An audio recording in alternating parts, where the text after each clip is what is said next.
একদিন ভোরবেলা শাওন ভাই 2 মিনিটের জন্য জগিং করতে বের হলো। তারপর শাওন ভাইয়ের হার্ট শাওন ভাইকে জিজ্ঞেস করলো, এবার তুই থামবি নাকি আমি থামবো? বিয়ের আগে শাশুড়ি তার বৌমাকে বলছে, শোনো বৌমা, 1 বছরের মধ্যে আমি নাতি নাতনির মুখ দেখতে চাই। মা, আপনার যখন এতই তাড়া, তাহলে সেটা আগে বললেই পারতেন, বিয়ের আগেই দিয়ে দিতাম।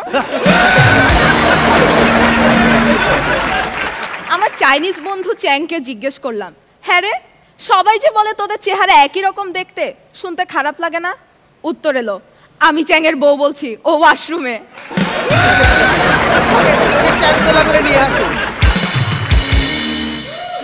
তো সেদিন একটা সেলসম্যান একজন ভদ্রমহিলার বাসায় কলিং বেল দিতে দিতে দিতে দিতে অবশেষে ভদ্রমহিলা দরজা খুললো।